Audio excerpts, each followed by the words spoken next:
જય શ્રી કૃષ્ણ. તમારું સ્વાગત છે અમારી ચેનલ સિમ્પલ ગુજરાતી રસોઈમાં. તો આજે આપણે બનાવવાની છે ફૂલેલી એકદમ પોચી રૂ જેવી પૂરી. તો તમે જોઈ શકો છો આપણી પૂરી છે તે સરસ રીતના ફૂલાઈને તૈયાર થઈ ગઈ છે. પૂરીમાં તેલ પણ ન રહે અને સરસ ફૂલેલી બનાવવાનું શરૂ કરીએ. જો તમને અમારી રેસીપી ગમે તો ચેનલને લાઈક કરજો, શેર કરજો અને સબસ્ક્રાઈબ કરજો. અને કમેન્ટ કરીને જરૂર બતાવજો કે તમને અમારી રેસીપી કેવી લાગી. તો તમે જોઈ શકો છો કેટલી પોચી રૂ જેવી અને ફૂલેલી આપણી પૂરી તૈયાર છે. તો તેવી જ પૂરી બનાવવાનું શરૂ કરીએ. તો તેના માટે સૌથી પહેલાં મેં અહીં 2 બાઉલ જેટલો ઘઉંનો લોટ લઈ લીધો છે. નોર્મલી જે આપણે રોટલી બનાવતા હોય છે તે. હવે આપણે તેમાં સ્વાદ પ્રમાણે મીઠું એડ કરી દઈશું અને 1 ચમચી જેટલી હળદર એડ કરી દઈશું.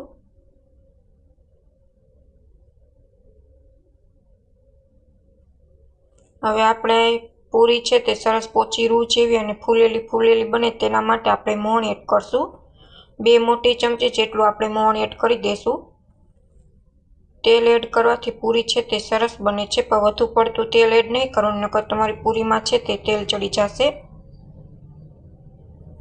સારી રીતના લોટમાં બધું જ મિક્સ કરી લેશું.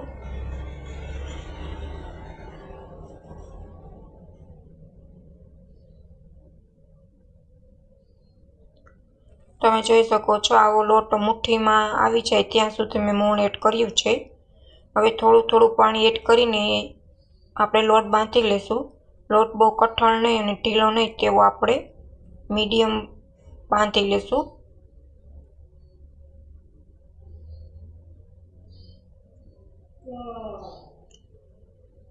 તો અહીં લોટ છે તે બાંધીને તૈયાર કરી લીધો છે અને તેલ નાખીને મસળી પણ લીધો છે. તમે જોઈ શકો છો કેટલો સરસ આપણો લોટ છે તે પૂરીનો પરફેક્ટ બાંધીને તૈયાર થઈ ગયો છે. હવે આપણે નાની લોઈ બનાવી લેશું પૂરી વણવા માટે. જે સાઈઝમાં તમારે પૂરી વણવી હોય તે પ્રમાણે તમારે લૂ છે તે બનાવી લેવાની છે.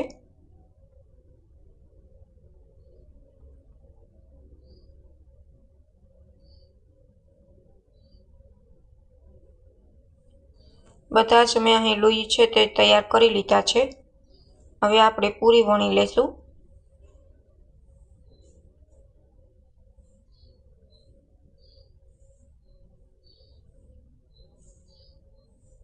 પૂરી છે તે બહુ પાતળી નથી વણવાની, ને તે તમારી પૂરીમાં તેલ ચડી જશે. અને બહુ જાડી નથી રાખવાની, ને તો તમારી પૂરી છે તે ખાવતી વખતે એવો ટેસ્ટ નહીં આવે. એકદમ મીડિયમ થિંકમાં તમારી પૂરી વણવાની છે. તમે જોઈ શકો છો મારી પૂરી કેટલી પરફેક્ટ વણાઈને તૈયાર છે. બહુ જાડી પૂરી નથી વણવાની, બહુ પાતળી પણ નથી વણવાની.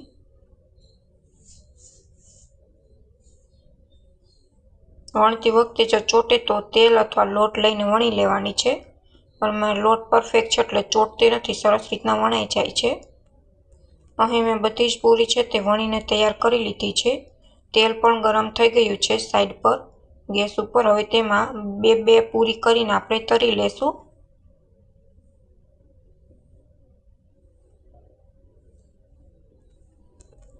તમે જોઈ શકો છો કેટલી પૂરી છે તે આપણી ફૂલીને તૈયાર થાય છે. હવે બીજી સાઈડ પલટીને સારી રીતના પૂરીને તળી લેશું.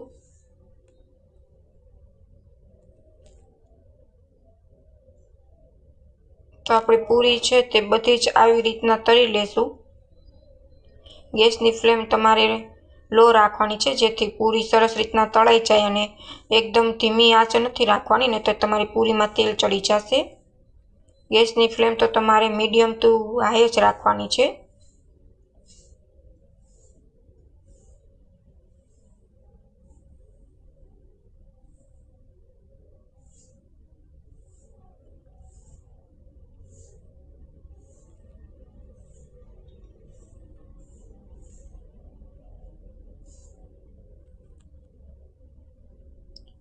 બધી જ પૂરી આવી રીતના ફૂલીને તૈયાર છે અને મેં બધી જ પૂરી છે તે તળીને તૈયાર કરી લીધી છે.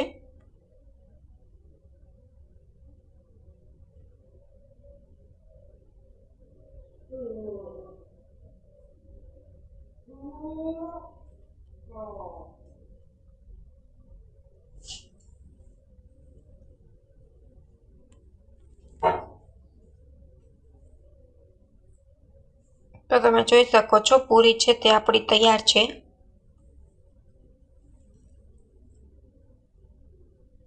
એકદમ ફૂલેલ અને પોચી રૂ જેવી પૂરી છે તે તૈયાર છે। Thank you for my watching video.